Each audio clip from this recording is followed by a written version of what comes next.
I was told your governor sent out a directive telling everybody who works for the state not to use the words climate change. Is that right?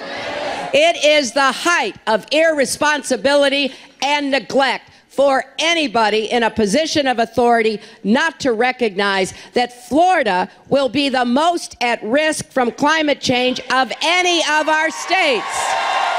Not only has Hillary Clinton already lost the general election, she is wasting her time and yours at various debates and appearances, blustering and bellowing about her record and her promises. With the big one being her insult to a large part of America that is actually seeing an upturn thanks to an energy technology called fracking. That's the word from our next guest, who is not about to miss an opportunity to point out when a politician gets it wrong. Good for him.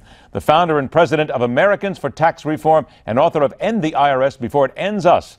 Welcome, Grover Norquist, back to the Hardline. Grover, pleasure to see you again. Let's go ahead and dive right into this here. Hillary Clinton, a 575 ahead fundraising lunch at Ritz-Carlton on the Northern California coast, hosted by somebody at KKR, Kohlberg, Kravis, and Roberts. KKR is a heavy investor in fracking back in 2009. But wait just a minute here, Grover. Stop me here.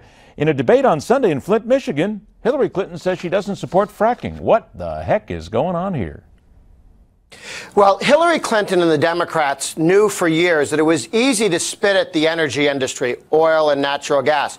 They lived in Texas and Louisiana and Oklahoma and Alaska, Republican states. And so Hillary continues to be insulting. And in the most recent debate, she said, when you get through with my regulations, they'll be fracking almost nowhere, was her comment.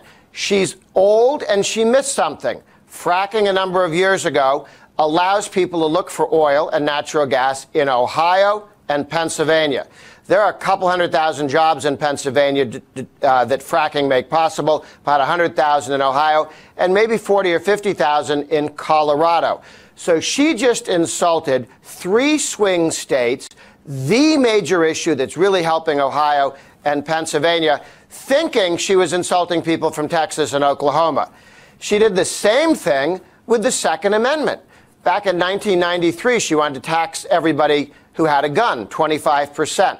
At our website, hightaxhillary.com, we have the list of her tax increases. Look for that one, tax on guns. She thought she was insulting people in square states out west who hunt, because that was her understanding of the Second Amendment. Again, since she came into politics with her husband, there have been a new thing, which is concealed carry permits. 13 million Americans have concealed carry permits active in the United States. Maybe they all live in Wyoming? No. 1.5 million concealed carry permits in Florida, swing state. 1 million concealed carry permits in Pennsylvania, swing state. 460,000 in Ohio, 600,000 in Michigan.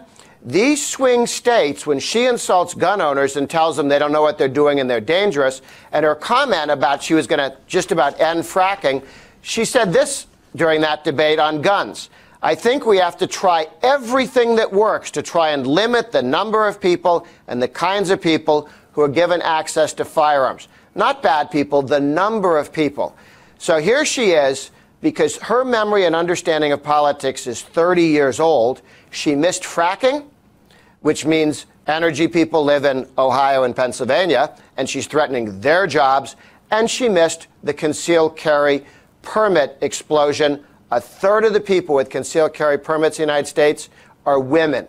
1.5 million people got permits last year. Half of them are women. She still thinks she's arguing with some hunter in Wyoming. I got a couple minutes left here, and here's a great question for you. I've asked this a couple of times during the week. Hillary Clinton's not stupid. Come on, now let's just get right down to it. She's a career politician. She's been around this her whole life. She's watched her husband do it. She's been Secretary of State. She's been an elected official. Grover, when she says and does things like this, many people would agree with you and say, she's completely out of touch. But don't you have to be smarter than this? You would think that she would be smarter than this as a politician to understand who she's talking to, who she's messing with, and basically what votes she's losing. It seems like she's clueless, or somebody's not in her ear every now and then saying, excuse me, Mrs. Clinton, here's what you need to say at this event.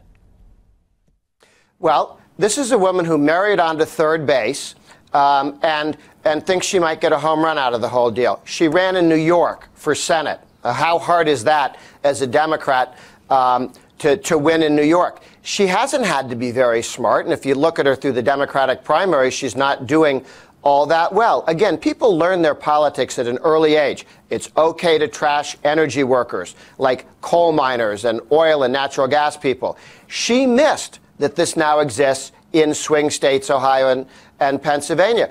She didn't know about, Uber predates her, and she wants to change the independent contract laws that would make Uber illegal. That's 400,000 people who make a living driving Uber cars, and she wants to make it illegal. She's still in a taxi cab commission world. She's in a pre-concealed carry world in her head.